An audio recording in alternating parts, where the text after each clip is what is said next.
Vous pensez dépenser 10 € par jour en cigarettes et que c'est le seul coût du tabac?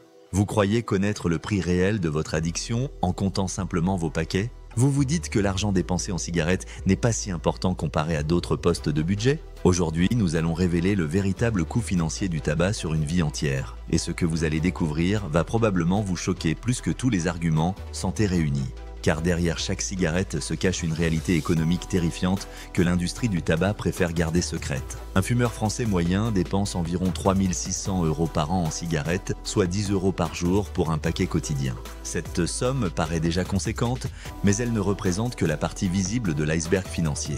Le véritable coût du tabac dépasse tout ce que vous pouvez imaginer, car il faut intégrer les coûts cachés, les opportunités perdues, les frais médicaux et l'impact sur vos revenus futurs.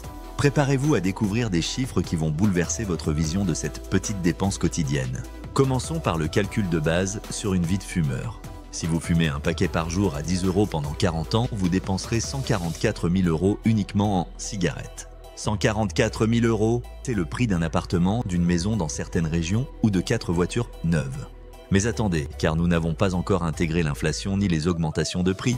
L'État français augmente régulièrement le prix du tabac, avec un objectif affiché d'atteindre 15 € le paquet d'ici quelques années. Si nous appliquons une hausse moyenne de 5% par an, réaliste au vu des augmentations passées, le coût total sur 40 ans explose littéralement. Nous atteignons alors plus de 250 000 € dépensés en cigarettes sur une vie. 250 000 € partis en fumée, littéralement. Mais le calcul ne s'arrête pas là.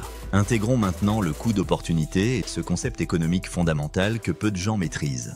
Si au lieu d'acheter vos cigarettes, vous placiez ces 10 € quotidiens sur un livret d'épargne rapportant 3% par an, vous obtiendriez au bout de 40 ans près de 300 000 €.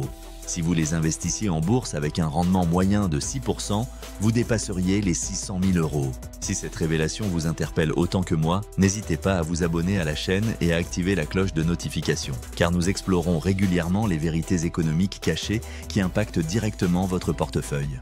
Votre soutien nous permet de continuer ces analyses approfondies, alors un petit like nous encouragerait énormément. Parlons maintenant des coûts cachés que personne ne calcule jamais. L'assurance habitation d'un fumeur coûte en moyenne 15% plus cher, car les risques d'incendie explosent. L'assurance auto peut également être majorée, les compagnies considérant les fumeurs comme plus à risque. L'assurance vie applique des surprimes pouvant atteindre 50% pour les fumeurs. Ces majorations représentent plusieurs milliers d'euros supplémentaires sur une vie. Votre logement subit également les conséquences financières du tabagisme. Les murs jaunissent, les plafonds se ternissent, les odeurs s'incrustent dans les tissus et les matériaux. Quand vous vendez ou quittez un logement, les travaux de remise en état peuvent coûter plusieurs milliers d'euros. Papier peint à refaire, peinture complète, nettoyage professionnel des moquettes, changement de certains revêtements, la facture grimpe vite. Votre véhicule perd également de sa valeur. Une voiture de fumeur se revend systématiquement moins cher qu'une voiture de non-fumeur. L'odeur de tabac froid est quasi impossible à éliminer complètement et elle rebute massivement les acheteurs potentiels. La décote peut atteindre 10 à 15% du prix de vente. Sur plusieurs véhicules au cours d'une vie, cette perte représente des milliers d'euros. Les frais médicaux constituent un poste de dépense majeur souvent sous-estimé. Même avec la sécurité sociale, les fumeurs perdent davantage de leur poche. Consultation de spécialistes, examens complémentaires, médicaments, hospitalisation, les pathologies liées au tabac génèrent des frais importants. Les mutuelles appliquent parfois des franchises plus élevées pour les fumeurs. Ces coûts d'étés médicaux additionnels peuvent représenter plusieurs dizaines de milliers d'euros sur une vie.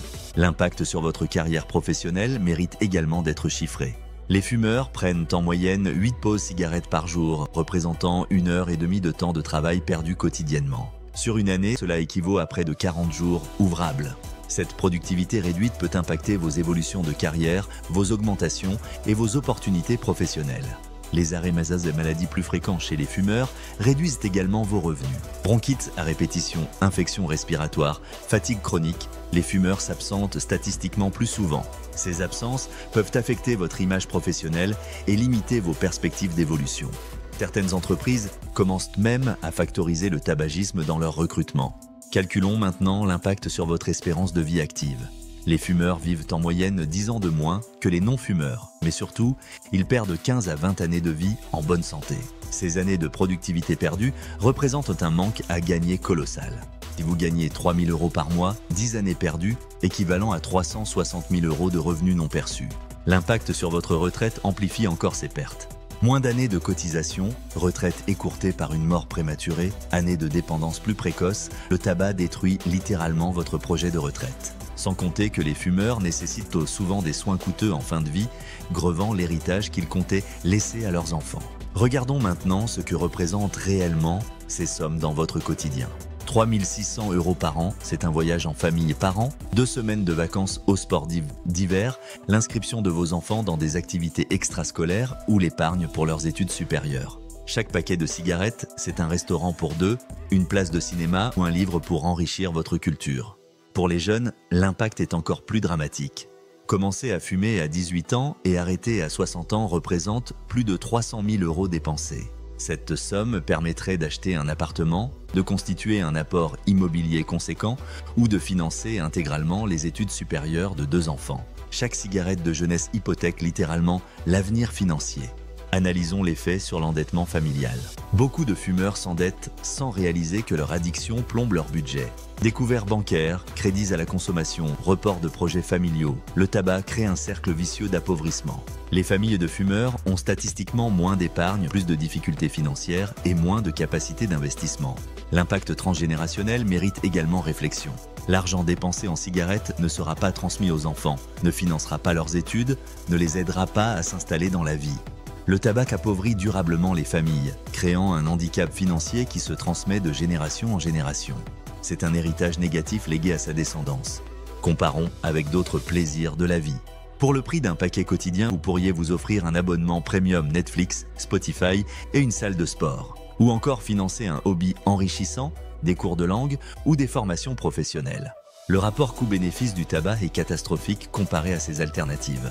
Les entreprises du tabac réalisent des marges colossales sur votre addiction. Le coût de production d'un paquet de cigarettes dépasse rarement 1 €. Le reste, soit 9 € sur un paquet à 10 €, se répartit entre taxes et marges. Vous enrichissez littéralement une industrie qui vous empoisonne tout en vous appauvrissant. C'est probablement l'un des business models les plus cyniques qui existent. Maintenant, retournons la perspective. Que pourriez-vous faire avec l'argent économisé en arrêtant de fumer ? 3 600 € par an, c'est un budget confortable pour voyager, rénover votre logement, investir dans votre formation ou constituer une épargne de précaution. Cette somme transformerait concrètement votre qualité de vie. Pour motiver votre arrêt, calculez précisément votre coût personnel. Multipliez le prix de votre paquet par 365, puis par le nombre d'années qu'il vous reste à vivre. Ajoutez les coûts cachés, l'inflation et le coût d'opportunité. Le résultat vous donnera probablement le vertige et constituera une motivation puissante pour arrêter. L'arrêt du tabac représente donc bien plus qu'un bénéfice santé. C'est une libération financière, un enrichissement immédiat, une réappropriation de votre pouvoir d'achat. Dès le premier jour d'arrêt, vous commencez à récupérer ces 10 € quotidiens. Dès le premier mois, vous disposez de 300 € supplémentaires. Cette amélioration budgétaire immédiate constitue souvent une motivation plus tangible que les bénéfices santé à long terme. Beaucoup d'ex-fumeurs témoignent de cette surprise financière. Ils découvrent soudain qu'ils peuvent s'offrir des choses qu'ils s'interdisaient, partir en vacances plus souvent, épargner pour des projets qui leur semblaient inaccessibles. L'arrêt du tabac équivaut à une augmentation de salaire de 3 600 € par an, sans contrepartie fiscale. Pour conclure, le tabac ne vous coûte pas 10 € par jour. Il vous coûte votre liberté financière, vos projets d'avenir, votre capacité d'épargne et votre sécurité économique. Il hypothèque votre retraite, appauvrit votre famille et enrichit une industrie qui vous empoisonne. Face à ce constat accablant, la question n'est plus de savoir si vous avez les moyens de fumer, mais plutôt si vous avez les moyens de continuer. Car au final, entre votre prochaine cigarette et votre avenir financier, vous ne pouvez pas choisir les deux. Et maintenant que vous connaissez le prix réel de cette addiction, la décision vous appartient. Mais elle sera prise en toute connaissance de cause financière.